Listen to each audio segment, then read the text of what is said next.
இன்றைக்கு பொதுக்காலத்தின் 34ஆம் வாரம் நவம்பர் மாதம் 25ஆம் தேதி திங்கட்கிழமை.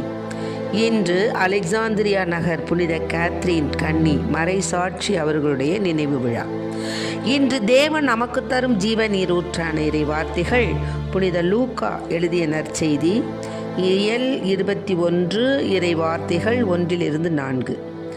அக்காலத்தில் இயேசு நிமிர்ந்து பார்த்தபோது செல்வர்கள் தங்கள் காணிக்கைகளை காணிக்கையாக பெட்டிக்குள் போடுவதைக் கண்டார். வறுமையில் வாடிய ஒரு கைம்பெண்ணும் 2 காசுகளை அதில் போடுவதைக் கண்டார். அவர், இந்த ஏழை கைம்பெண் எல்லாரையும் விட மிகுதியான காணிக்கை போட்டிருக்கிறார் என உண்மையாகவே உங்களுக்கு சொல்கிறேன்.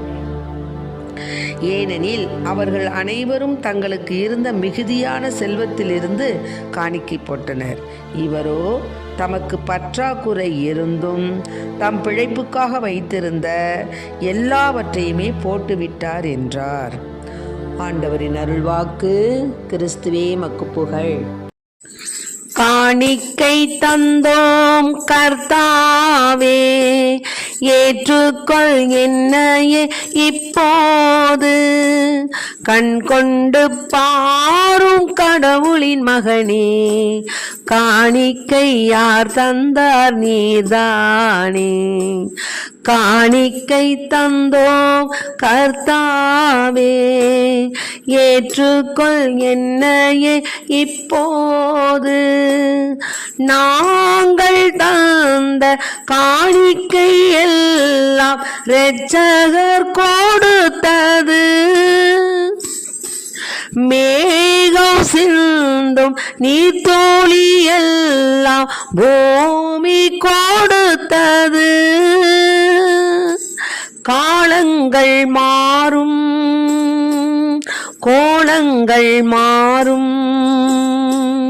காலங்கள் மாறும், கோலங்கள் மாறும்.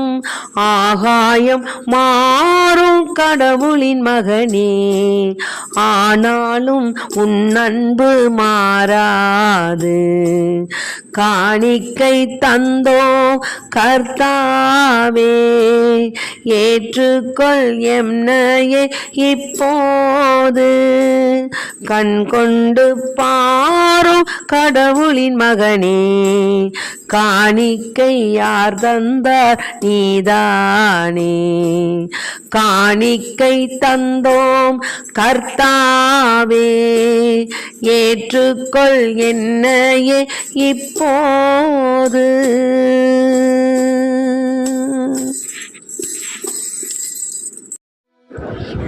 இன்றைக்கு நம் தேவன் தரும் ஜீவ நீரூற்றான இறை வார்த்தைகளை கேட்டோம். தூயவர் தூயவர் தூயவர், தூயகத்தில் இறைவனை போற்றுங்கள், வலிமை மிகு விண்விரிவில் அவரை போற்றுங்கள், ஏனெனில் ஆண்டவர் தூயவர் தூயவர் தூயவர். ஆமென். ஆக விண்ணிலும் மண்ணிலும் ஆண்டவரை, விண்ணகத்திலே என்றென்றும் சதாகாலமும் பரிசுத்தர்களும் புண்ணியவான்களும் காவல் தூதர்களும் சமணசுகளும் புடைசூழ ஆண்டவரை எந்த நேரமும் தூயவர் தூயவர் தூயவர் என்று புகழ்ந்து பாடிக்கொண்டே இருக்கக்கூடிய அந்த ஒளி ஓசைகள் தான் விண்ணகத்தில் கேட்டுக்கொண்டே இருக்குமாம். ஆக அத்தகைய தூயவர் தூயவர் தூயவர் இந்த மண்ணகத்தில் எவ்வாறு போற்றப்பட வேண்டும் என்பதை நாம் இப்பொழுது சிந்திக்க வேண்டும். அத்தகைய தேவனை நாம் சதாகாலமும் தூயவர் தூயவர் தூயவர் என்று போற்றுவது மிகவும் நமக்கு உன்னதமான ஒரு செயலாகும்.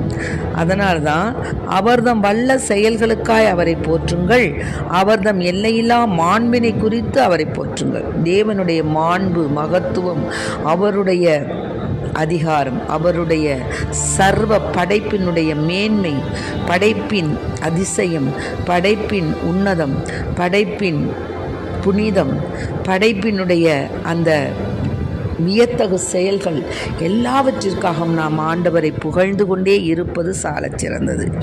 எக்காலம் முழங்கிய அவரை போற்றுங்கள், வீணையுடன் யாழிசைத்து அவரை போற்றுங்கள். ஆகவே பாடுங்கள் ஆண்டவர்க்கு புதியதோர் பாடல் பாடுங்கள்.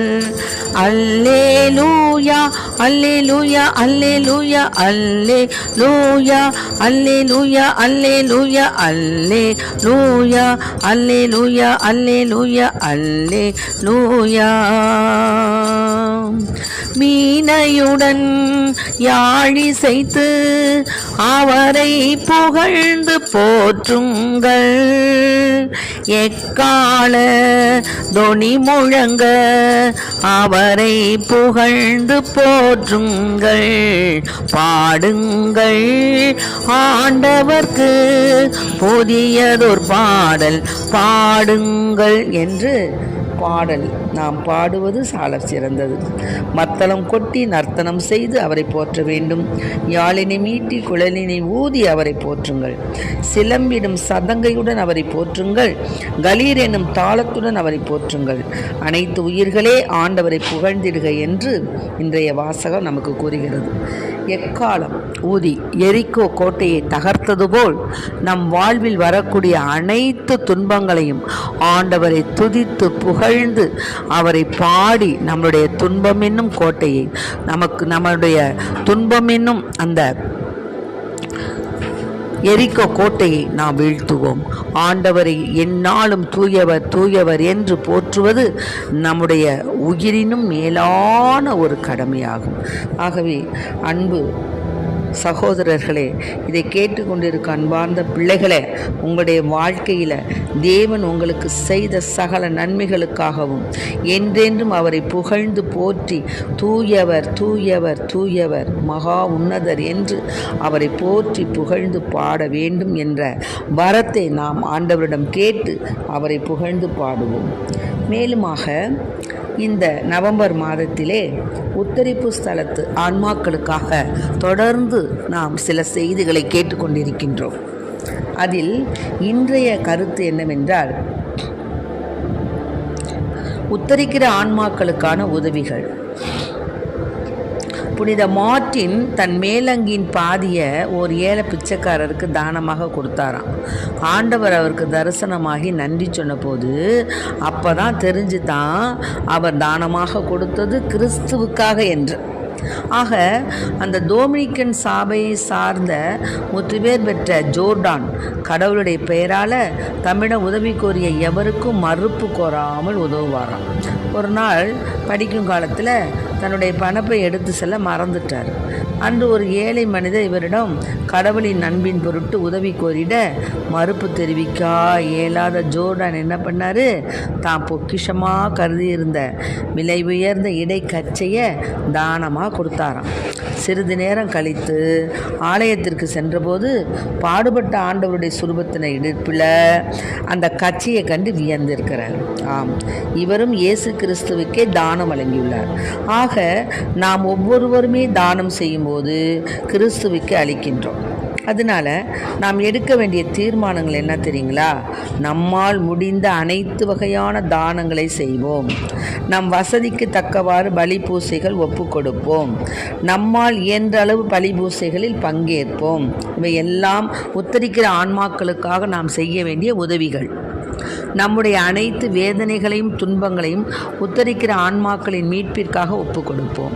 இத்தகைய முயற்சிகளால் எண்ணற்ற ஆன்மாக்களை உத்தரிக்கிற ஸ்தலத்திலிருந்து மீட்டு 10,000 மடங்கு பலன்களை திரும்ப கைமாறாக பெறுவோம். நாம் எடுக்க வேண்டிய தீர்மானங்கள்: நம்மால் முடிந்த அனைத்து வகையான தானங்கள் செய்கிறது, நம் வசதிக்கு தக்கவாறு பலி பூசைகள் ஒப்பு கொடுப்பது, நம்மால் இயன்ற அளவு பலி பூசைகளை பங்கேற்பது, நம்முடைய அனைத்து வேதனைகள் துன்பங்கள் எல்லாவற்றையும் உத்தரிக்க ஆன்மாக்களுக்காக ஒப்பு கொடுப்பது.